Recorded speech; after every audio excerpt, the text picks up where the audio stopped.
I think that in times like these, it's necessary to get a measured and rational understanding of what is actually going on so that we can act on it in a way that is in accordance with reason. Now, you might note from the title that I've said crises. That's because there's more than one serious problem going on at this moment. But I will start by addressing the very first problem that I think is on everyone's mind. Now, in light of YouTube not being especially happy with independent content creators making content on this, I'm just going to call it the disease. But I'm assuming that at this point, pretty much everybody on Earth knows what I'm referring to. So let's actually take a look at the numbers that are projected from this. Because as we've all seen already from the numbers that already exist, there has been a severe amount of harm inflicted on people across the world over the last couple of months. So far as I understand, 80% of these cases from this disease are mild. Most people will be fine. In fact, a good number of the cases, I believe 18% on the Diamond Princess and 31% in a particular Japanese study that I'll try to track down, have been utterly asymptomatic. The people who have had it haven't even known that they've had it, because they've had no symptoms whatsoever. And those mild cases, people are out for a couple of days, or they're out for maybe a week. They don't require any sort of hospital assistance. However, the 20% that aren't are put into two categories. First of all, nasty, severe cases. These people require hospital treatment. And those in the critical cases, which is about 5% of the overall number, or 25% of the severe cases, have multiple organ failure and require ICU beds. So, I suppose on a certain level, most of us will be fine. But let's apply these numbers to the wider population. Now, let's take the UK as an example. I'm not going to use the entire world because obviously things are going to vary by country. Nigeria is not going to be the same as Japan. So, in Britain we have 70 million people roughly. It's likely more than that because of illegal immigration and other things. But that's the official number. Now, in order to achieve herd immunity, apparently we need 60% of people to get it. Now that makes 42 million people, because 7 times 6 is 42. Now, out of this number, 42 million, we can expect 20% of people to need hospitalisation. Now, 5 goes into 42, 8.4 times. So that's 8.4 million people who are going to need hospitalisation, likely over the next 12 months. And out of these, around about 25% are going to have multiple organ failure. They're going to need ICU beds. Now this number is around about 2.1 million. So that should give you a pretty good idea of the level of suffering that we are going to experience, provided this isn't completely cut off or some miracle occurs and it just disappears. Now, according to the BBC, in this country right now, we have around about 4,000 ICU beds to 2 million potential patients. Now, bear in mind that these are obviously going to be cycled out, and 2.1 million people aren't going to need critical care all at the same time. But from what I understand, this number that has been given by Dr. John Campbell, I can't remember exactly which video he talked about this in, but the 2.1 million critical care beds, this is going to be over the course of a year. So that's 12 months. So 2 million divided by 12 is roughly 150,000. I'm just doing all of these in my head, by the way. So, as we can see, there are 30 times too few beds. Right? If you've got 4,000 beds and there are 150,000 people requiring it, assuming there's a completely level distribution across everything, that is clearly not going to fulfill things. Now, we have, of course, deployed the military to help out with this. There will be other things that will be happening, but I think that you see how potentially dire this situation is. Accepting the active will of God within the world, you don't really recover from multiple organ failure. That is essentially a death sentence. And so while I won't name case fatality rates as an absolute number, it does not look good. And this is precisely why people should follow the quarantining rules. I am already aware of a young person who has died of this in America. So this thing can also kill the young as well, although it's relatively rare. I've also heard of an Austrian man who was put in hospital for a week with this thing, and he isn't that much older than I am. So you are not invincible, you who are watching this, because I know that the majority of you watching this are young. Another thing to take into account. The supply chains are clearly very strained. China is still under lockdown, and that's where the majority of our medicines come from. Now, aside from the people suffering from the disease, we also have to acknowledge that 48% of the American population, and likely a very similar number in the UK, are dependent on drugs, be they for mental or physical illnesses. Now, these people might well see shortages in their medication. This isn't entirely inconceivable. So people might, who really, really need it, be deprived of that, and because the hospital systems are overpowered, because they clearly will be, they might well be in a very nasty situation. I imagine that the mentally ill are especially going to find this very, very difficult. I can't imagine what it would be like for a schizophrenic to have no Xanax or something like that, or a depressed person without their SSRIs. I can't imagine that it's going to be a pleasant time for those people if this infrastructure breaks down, which is in the realms of possibility. Let's not beat around the bush here. Likewise, fires will still happen. There will still be people who will injure themselves doing something in the garden, perhaps. They're going to need treatment and they're not going to be able to get it. Potentially. It's going to be a very, very difficult few months. And I don't think that people are quite taking it seriously, even those people who are advocating for the quarantines and such. This is something very, very, very big. It's going to change our lives in profound ways. I already know of a person who has died of this, as I've said, and I think that every single person watching this will know at least one person who dies of it. Such is the mortality rate. And simultaneously, the economy has effectively collapsed. And this is the big crash. This isn't like the one in 2008, which was patched over and had largely fake economic growth as a result of it. This is the big one. The edifice has been pulled away. There has been around about 3.5 decades of fake economic growth going on. If you want to look into how this is made manifest, you should look into the stock price to earnings ratios. Now, in around 1985, I've been told this by a coach Red Bull, Gonzalo Lira, you may well have heard of him. This was around about 10%. At the moment, for the best companies in the American economy, those being on the Dow Jones, it's around about 3%. Now, you may say, well, the GDP has risen. The GDP has been the aim of the economists for the last 35 years. The trouble is that this takes into account the amount of debt that's going down. So not all growth is good growth. We should acknowledge this, and the edifice is falling away from that. We are seeing large companies potentially at threat. If you want to look into one particular case, look at Boeing. Boeing is in a real serious bind right now, and this whole problem is only being compounded by the disease. Now, since the Great Depression of 1929 was caused by deflation, so far as I understand, the Federal Reserve, has clearly been printing out a lot of money. You may have seen the memes about, actually. They've been printing ridiculous amounts of money because they're terrified of the currency deflating.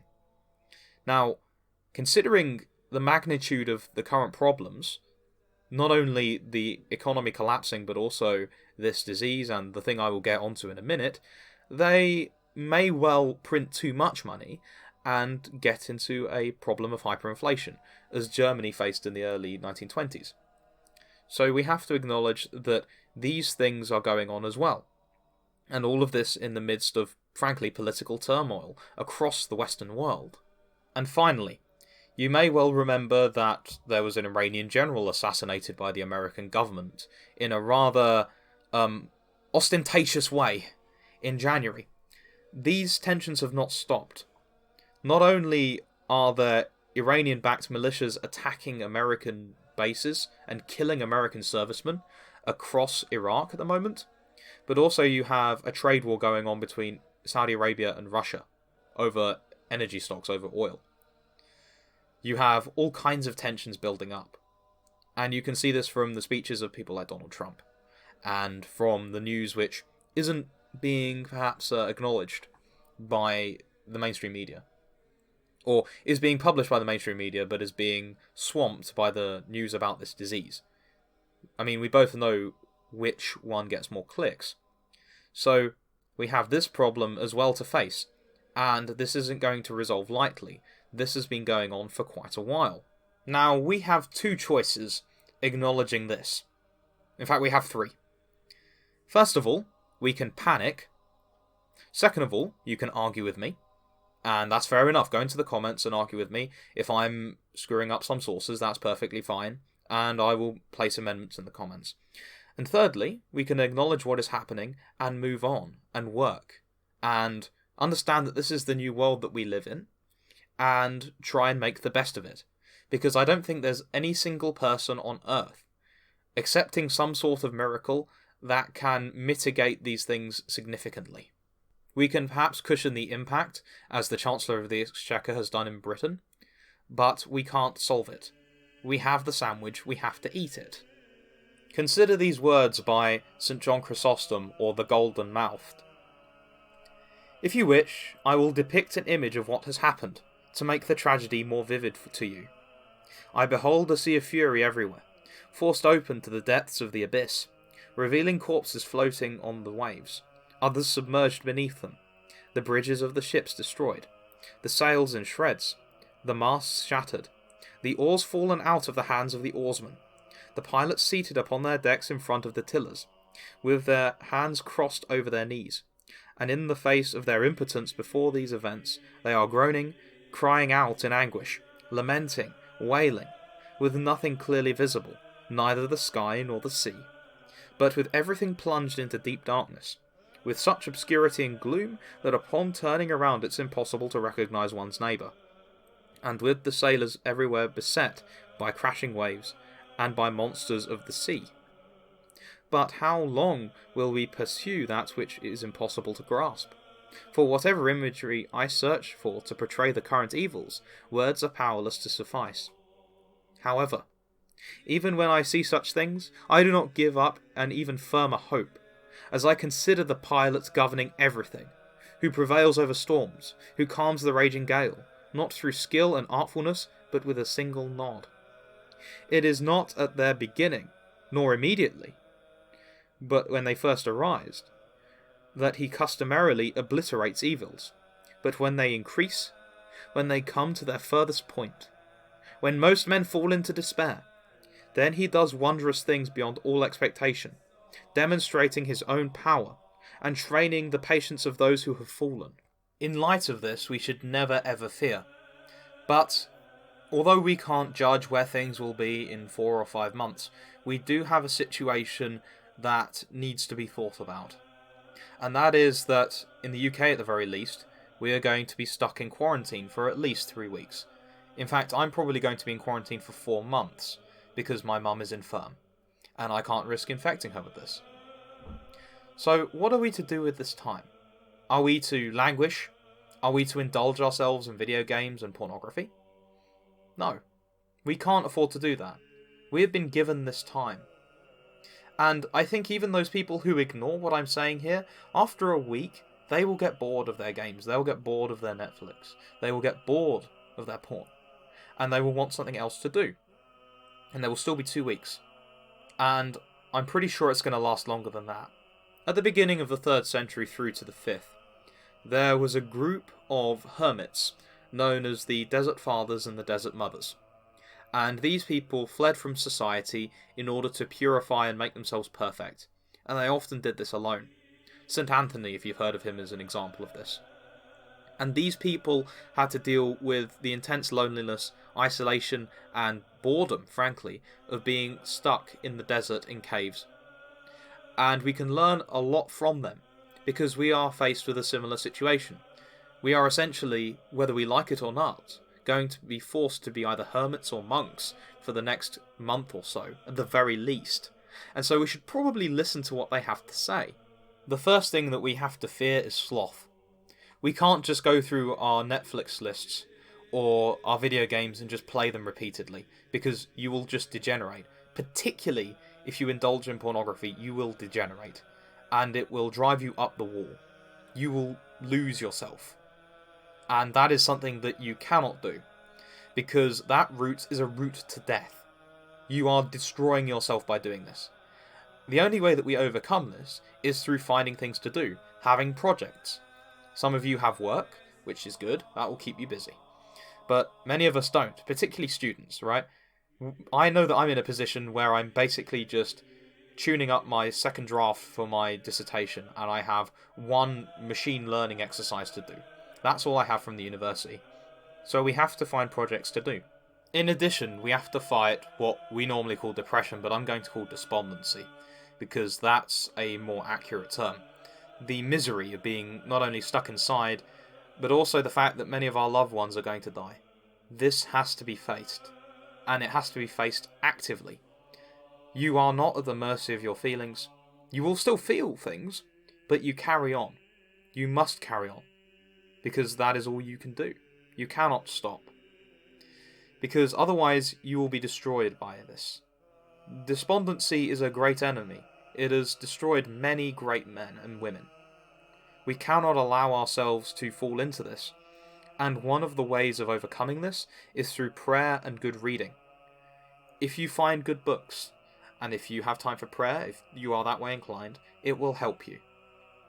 One book that I'd like to recommend above pretty much all others for everyone to read, Christians, atheists, Muslims, Sikhs alike, is The Confessions of St. Augustine. You can find copies of these for free online. You could probably order them off Amazon, even though they're not restocking them. It's that widespread of a book. You can get it on Audible. It's everywhere. This was written in the 5th century, so it's a very, very widespread book that built the society that you are living in right now. Whether it be in Africa, whether it be in Asia, whether it be here, it is an incredibly important book, and it will make you feel better if you push through the first few pages and get into the habit of reading it. As we know of St. Augustine, who is currently in eternal beatitude, that those who mourn are blessed. If we acknowledge that we mourn in a similar way as he did, and we embrace that, we shall be comforted as well. That is one of the key lessons of this book, and so I think everyone should read it, and force themselves to read it as well. It's a very, very good book. And frankly, I think that the honestly horrific levels of depression at universities would be sorted out by reading like this. Because one of the themes that I have experienced in my own life going through university is just being continually shocked by the levels of depression that I see in other people. I think that these things will help you if you are in that case.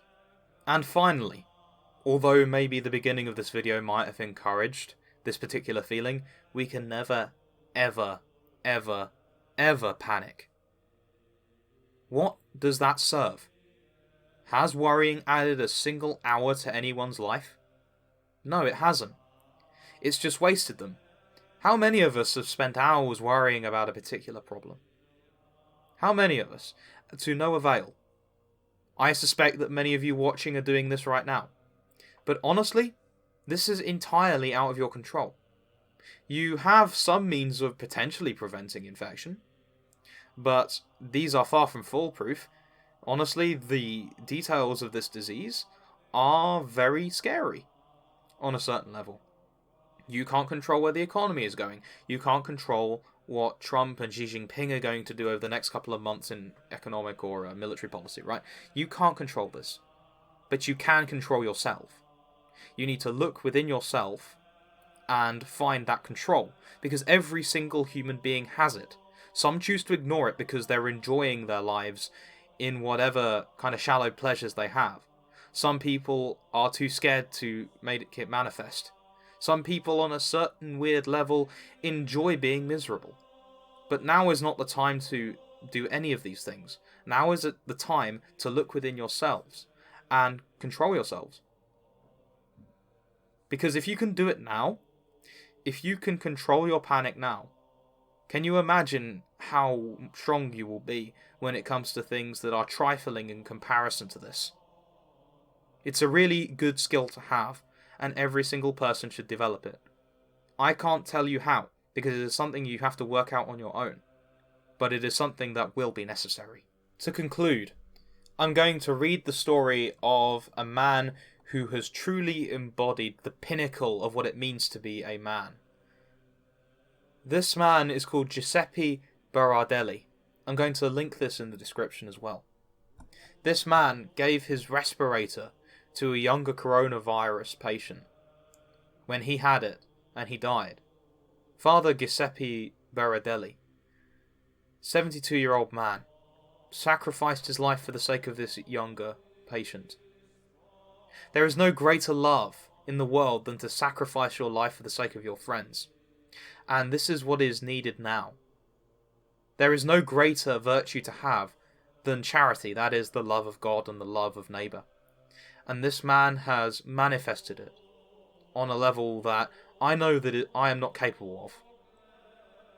And so, let us ask him to pray for us, and also pray for him. For this man has reposed in the Lord. Best of luck, guys. We're going to need it.